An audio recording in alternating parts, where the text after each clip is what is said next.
আমি দেখলি পুটুস ঝুড়ে দমে ছাতি আছে ধরে কুড়াই লিলি ঢের করে ঘর আনলি থইলায় ভরে।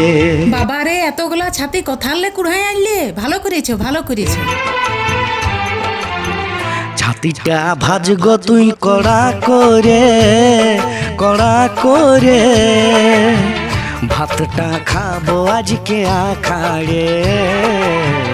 ছাতিটা ভাজগ তুই কড়া করে কড়া করে, ভাতটা খাবো আজকে আখাড়ে।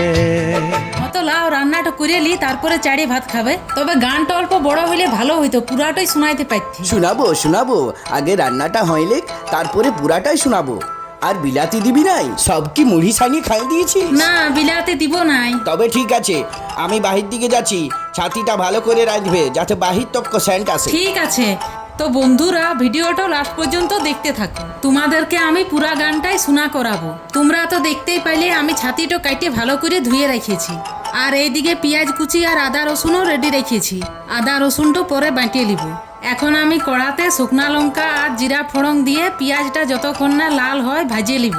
এইবার আদা রসুন বাটাটা দিয়ে আরো কিছুক্ষণ ভাজবো। ভাজ ভাজ, ভালো করে ভাজ, কাঁচা রাখিস না। পরিমাণ মতন হলুদ দিয়ে আরো কিছুক্ষণ লাড়াচাড়া করব। এইবারে ছাতিগুলা অল্প অল্প করে কড়াইয়ে দিয়ে ভালো করে ভাজবো। ছাতিটা থেকে অনেক জল ছাড়বে, তবে যতক্ষণ না জলটা টানছে তোমরা গানটা শুনিয়ে নাও।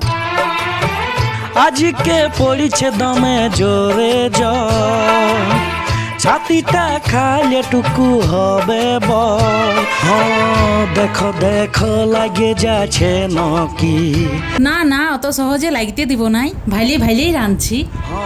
খাওয়াতে নাই যে আমার ফাঁকি, ভোক লাগে গেছে দমে জোরে, ভোক লাগে গেছে দমে জোরে।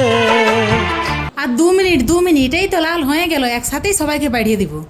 ভাতটা খাবো আজকে আখাড়ে, ছাতিটা ভাজগো তুই কড়া করে কড়া করে, ভাতটা খাবো আজকে আখাড়ে। বন্ধুগণ, ভিডিওগুলো তোমাদের ভালো লাগছে তো? অল্প কমেন্ট করে জানাবে।